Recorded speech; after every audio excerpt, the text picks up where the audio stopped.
Assalamualaikum warahmatullahi wabarakatuh.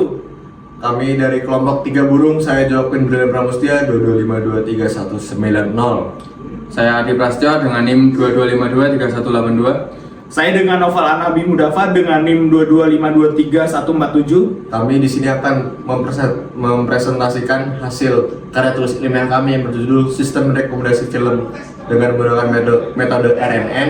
Akan kami presentasikan sekarang. Jadi dalam karya tulis ilmiah kami sudah mencapai bagian abstrak. Nah, di bagian abstrak ini kami akan menjelaskan secara garis besar apa saja yang ada terdapat dalam karya tulis ilmiah kita yang berjudul Sistem Rekomendasi pada Film Menggunakan RNN.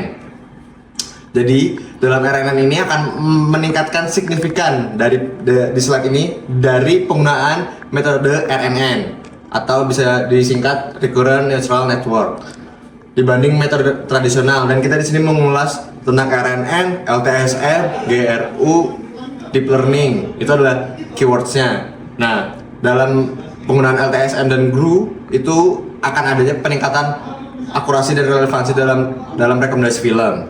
Jadi pada bab 1 atau bab pendahuluan di sini bisa kalian baca peningkatan konten multimedia saat ini.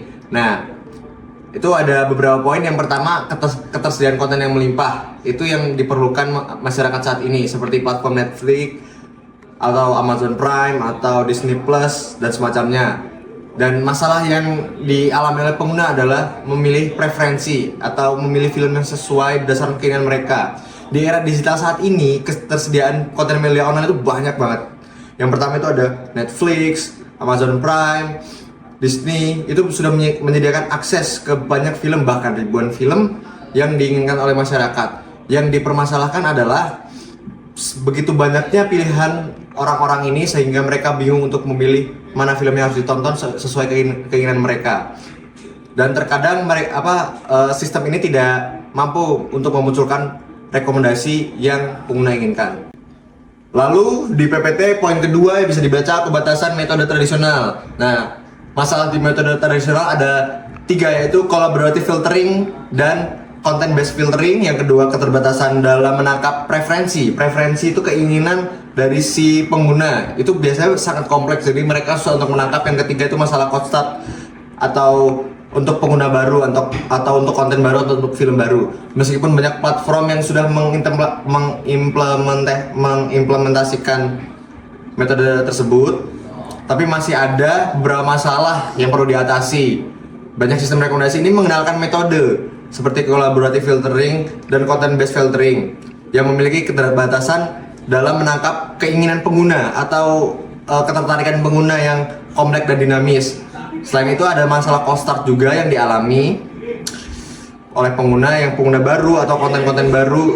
Itu akan kesulitan untuk menangkap konten yang baru yang tidak ada rating atau pengguna yang baru memakai, jadi mereka tidak tahu preferensi mereka apa. Dan di sini RNN akan membantu mereka. Dalam poin ketiga ini bisa dibaca potensi RNN dalam sistem rekomendasi. Oke. Kelebihan RNN menangani data sekuensial dan dinamis. Jadi ini bisa menangkap data secara masif, bisa menangkap data-data dari pengguna yang sangat kompleks. Yang kedua, adanya arsitektur LTSM dan GRU untuk menangkap keinginan pengguna, preferensi pengguna, pola pengguna. Yang ketiga, integrasi yang kompleks seperti waktu dan urutan preferensi pengguna. Dari deep learning ini, khususnya RNN, telah menunjukkan potensi yang sangat besar dalam menangani data sekuensial dan dinamis dengan kemampuannya untuk mempertahankan informasi dalam jangka panjang, cocok untuk memodelkan urutan interaksi penggunanya. Pengguna ini jadi bisa jadi RNN ini bisa menyimpan pola pengguna dari awal sampai sekarang atau bahkan dari 2000 beberapa pun. Jadi kita tahu pola pengguna itu. Lalu di situ juga ada LTSM atau Long Short Term Memory dan GRU, Gated Recurrent Unit. Itu telah digunakan untuk meningkatkan performa sistem rekomendasi film yang memungkinkan pemahaman dan prediksi preferensi pengguna berdasarkan pola interaksi mereka, waktu mereka, tontonan mereka. Selain itu, penerapan RNN memungkinkan integrasi konteks, yaitu seperti waktu dan urutan yang mereka tonton. Jadi pengguna bisa menonton secara lebih baik, secara lebih maksimal, secara keinginan mereka. Itulah kelebihan RNN dibanding metode tradisional yang lainnya. Oke, masuk ke bagian bab metodologi. Metodologi yang kami pakai yaitu dimulai dari pencarian literatur, lalu kemudian seleksi literatur, lalu kemudian ada analisis literatur, lalu yang terakhir itu ada sintesis literatur. Nah, kriteria pencarian literatur kita itu menggunakan kata kunci seperti sistem rekomendasi film, lalu deep learning, lalu LSTM, lalu GRU.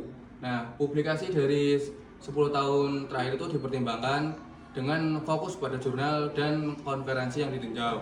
Lalu sumber pustaka literatur itu dikumpulkan dari basis data seperti Google Scholar, Archive, dan IEEE Explorer.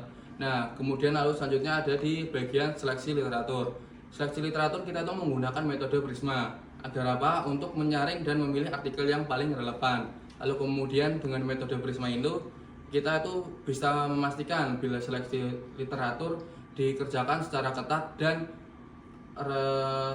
dan transparan, sehingga artikel yang dianalisis sangat relevan dan berkualitas. Lalu kemudian masuk ke bagian analisis literatur.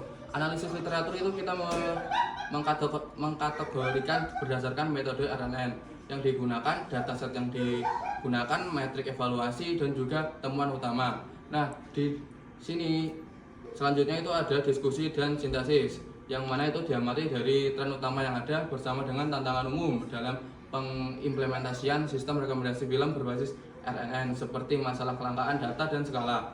Lalu kajian ini tuh menekankan pentingnya metode RNN dalam menangkap pola sekuensial dan dinamis dari preferensi dan aktivitas pengguna. Selain itu analis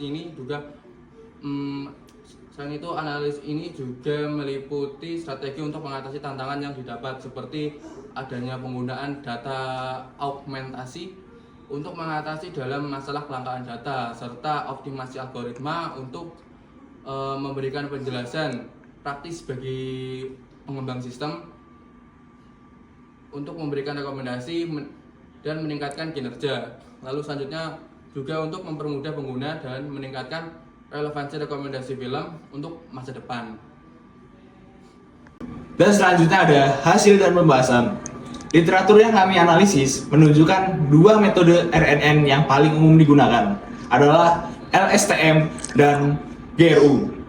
LSTM sendiri dipilih karena kemampuan mengatasi vanishing gradient. Lalu yang kedua ada meningkatkan akurasi prediksi rekomendasi film. Lalu yang ketiga ada mengingat informasi dalam jangka yang panjang. Di suatu sisi, GRU juga lebih sederhana dari LSM. Lalu GRU juga performa yang lebih baik dan efisien, dan juga menggabungkan sel input dan forget dalam satu unit. Lalu penelitian kami menggunakan dua dataset utama. Yang pertama ada Movie Lens, lalu yang kedua ada Netflix Price. Movie Lens dipilih karena ketersediaannya yang luas dan ukurannya yang cukup besar, menjadikannya cocok untuk studi komparatif berbagai model rekomendasi. Namun, di sisi lain, Netflix Price adalah dataset yang lebih besar dan kompleks, yang memberikan tantangan tambahan bagi model RNN. Lalu, selanjutnya ada matriks evaluasi. Dalam mengukur kinerja sistem rekomendasi, metrik yang paling umum digunakan adalah precision dan recall.